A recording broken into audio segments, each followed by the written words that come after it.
first was introduced to photography in the 1990s.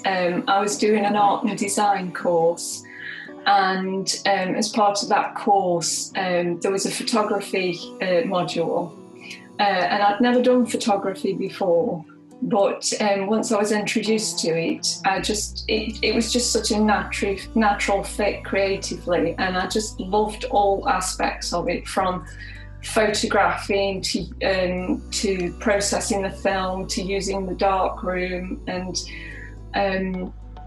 it was just something that I really wanted to pursue. So then I went on to do it solely, just studying photography, and then I was unable to pursue it professionally at that particular time. So then in 2008, I was awarded a bursary, and I was able, once I'd got the bursary, to start and pursue it professionally. So from 2008, I've been building up my photographic practice and doing it professionally. So.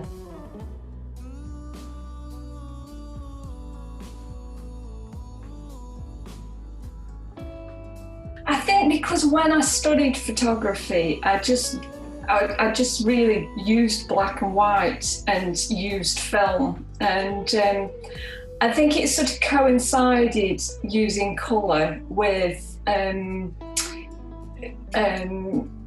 turning to digital. So once I'd sort of changed to digital, I started to using colour, and then because it's a very different way of photographing, doing colour than black and white. But I suppose I found my feet more with colour when I started to do the Not in Kansas series, where colour was an integral part of the narrative. So, as I say, with the Not in Kansas series, that was very much influenced by the character Dorothy from The Wizard of Oz. And I really wanted to capture the colours of the film when she goes from Kansas to Oz, and it's a very highly saturated use of colour. And I wanted to capture that within the series. And I think when I used different projects, it's really a big consideration what the colours are going to be in that series.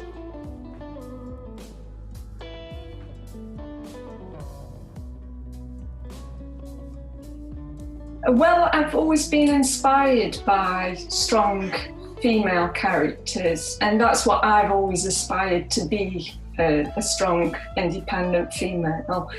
And I think it just goes back to when I was younger and I was introduced to Alice in Wonderland and Dorothy from The Wizard of Oz. It was just seemed to just resonate with me that these characters didn't need rescuing. They were the main focus of the story, and they rescued themselves in these adventures that they had.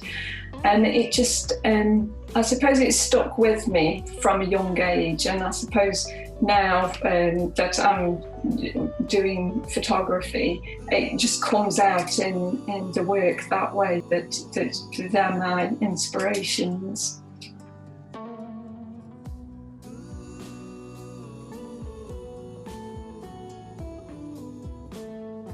Well, it was photographed in 2019 in Las Vegas, and it's quite a different way of photographing. I think with each series that I undertake, I try and challenge what I do, whether that's a creative constraint in the work or whether it's the creative process. And with this particular series, I wanted to challenge myself with the process more, because I'm used to normally just photographing one protagonist, whereas in this series there's actually two. There's Alice and the White Rabbit, because the series is inspired by Alice in Wonderland. And really I was inspired by the story of Alice, because I think that the theme that sticks out to me in the story is that she never fits in or belongs, and she's constantly trying to fit in, but she actually doesn't. And I wanted to relate that to the real world, and that I think when you're going from a child into adulthood, there's parts of you that want to stay. You don't want the responsibility, you don't want the anxieties and the stress that come with being an adult. And I wanted to have a character that feels that. But then the character of the White Rabbit is a manifestation of Alice's, who she is as a grown-up. And it's the conflict of the two characters coming together for Alice to eventually reconcile with herself that she actually does need to be in the adult world, even though she's having feelings of not belonging. So that's what really, in essence, the series is about.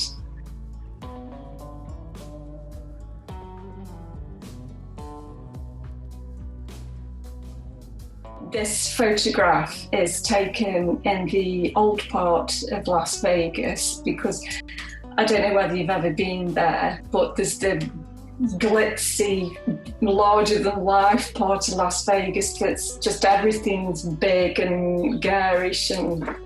But actually, this is the old part of Las Vegas. It's the sort of 1950s, 60s area where you get all the motels and like the really old hotels, and I just wanted to, I suppose, incorporate that into the project. It was 12 months in the planning. I've researched pretty much everywhere where I wanted to photograph, and I came across this motel, and it just seemed perfect. But there was quite a few like this, but I always envisaged that it would be in Las Vegas, because I couldn't really think of anywhere else that would be like a modern day wonderland. I thought Las Vegas just fitted that criteria that I was after as the backdrop to the series. So.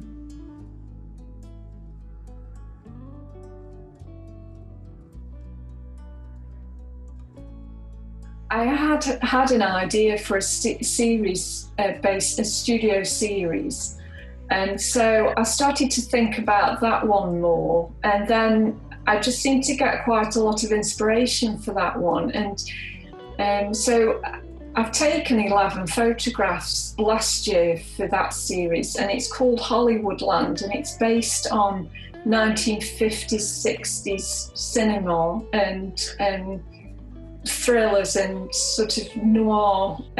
So it's heavily stylized on 1950s, 60s, but it titles from the noir and thrillers of that sort of era.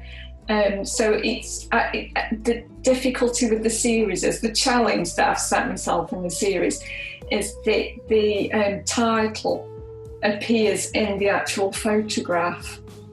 So I'm having to come up with the title first, which is actually a film title.